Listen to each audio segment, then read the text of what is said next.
Pense um pouco. A gente vive num mundo que foi e continua sendo construído por máquinas. Elas estão em todo lugar. Muitas vezes a gente nem vê, mas elas estão lá, trabalhando. Agora, o que garante que as pessoas que operam essas forças gigantescas estão seguras? É exatamente sobre isso que a gente vai conversar hoje. Olha só, dos campos de agricultura até as fábricas mais modernas, são máquinas imensas, super complexas que movem a nossa indústria. Elas cortam, moldam, montam, basicamente transformam a matéria-prima em tudo que a gente usa no dia a dia. E aí vem a pergunta de US$ 1 milhão. Quando uma pessoa está ali, cara a cara com um equipamento que pesa toneladas e tem uma força descomunal, o que existe entre ela e um acidente? A resposta é um conjunto de regras, um verdadeiro escudo de proteção. No Brasil, esse escudo tem nome e sobrenome: Norma Regulamentadora 12, ou, para facilitar, só NR12. É ela que estabelece as regras do jogo para a segurança em máquinas e equipamentos no país inteiro. E o ponto principal é esse. A NR12 não é uma sugestão, sabe? É lei. Ela define o que é seguro desde o projeto da máquina, lá na prancheta do engenheiro, até o dia em que ela vai ser descartada, passando por toda a sua vida útil. Funciona de fato como um escudo invisível para o trabalhador. E esse escudo não é uma coisa antiga, parada no tempo. Muito pelo contrário. Dá uma olhada nessa linha do tempo. A NR12 está em constante evolução desde 1978. Cada atualização dessa reflete novas tecnologias e, infelizmente, também as lições aprendidas com acidentes. Tudo para deixar a proteção cada vez mais forte. Mas, para a gente entender o que o escudo protege, também é importante saber o que ele não protege. Máquinas bem simples, tipo um carrinho de mão, peças de museu ou os eletrodomésticos que a gente tem em casa, esses ficam de fora do escopo da NR12. Então, vamos em frente para entender como esse escudo é construído. Porque, segundo a NR12, segurança não é sorte, não acontece por acaso. Ela é, na verdade, projetada, pensada em cada detalhe da máquina. Tudo, absolutamente tudo, começa com a tal da apreciação de risco.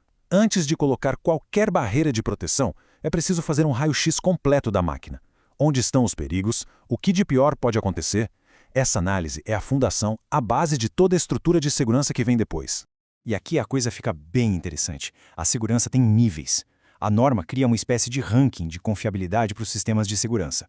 Começa na categoria B, que é a mais básica, onde uma falha pode sim desativar a segurança, e vai subindo até a categoria 4, que é o nível máximo.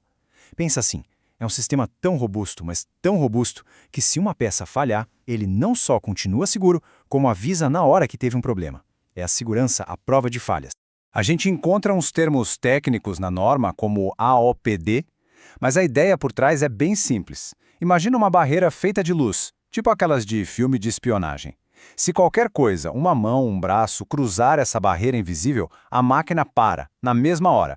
É um tipo de proteção super tecnológica. E aí, a segurança vira matemática.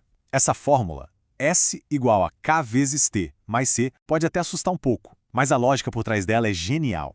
Ela serve para calcular exatamente a que distância segura aquela barreira de luz precisa ficar da máquina. Ela leva em conta a velocidade com que uma pessoa pode se aproximar e o tempo que a máquina demora para parar totalmente. No fim, ela garante que a máquina pare antes que a pessoa chegue na zona de perigo. Claro que não existe um escudo de segurança tamanho único, né? Os riscos de uma prensa enorme não são os mesmos de uma serra de fita. É por isso que a NR12 é super adaptável.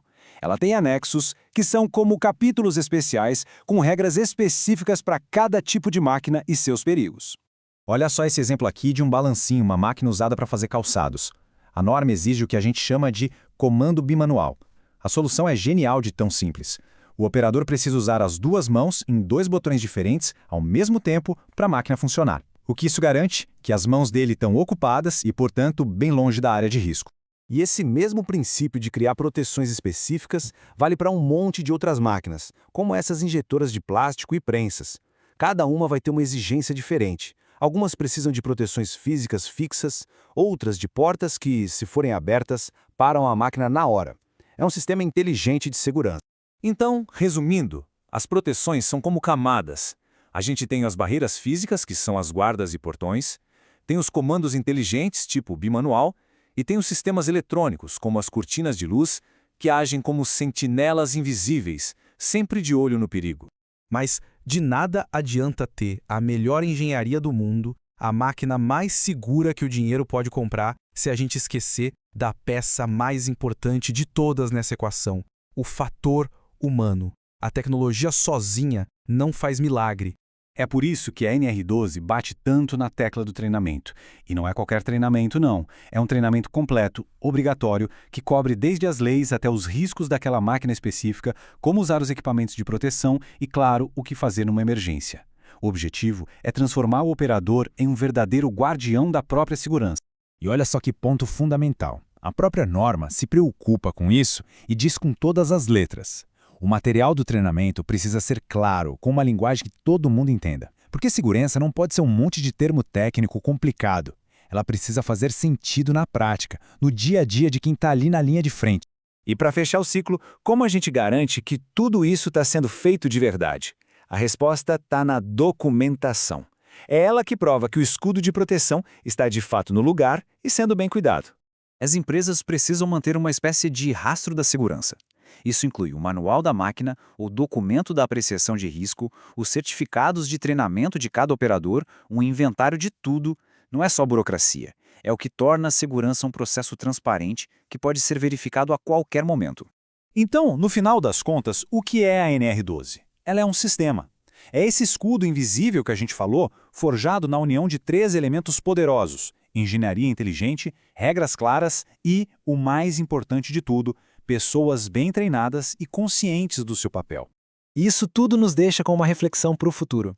Agora, com robôs trabalhando lado a lado com humanos, com a inteligência artificial chegando nas fábricas, como será que esse nosso escudo invisível vai precisar evoluir para proteger os trabalhadores de amanhã? Uma coisa é certa, a busca pela segurança nunca para.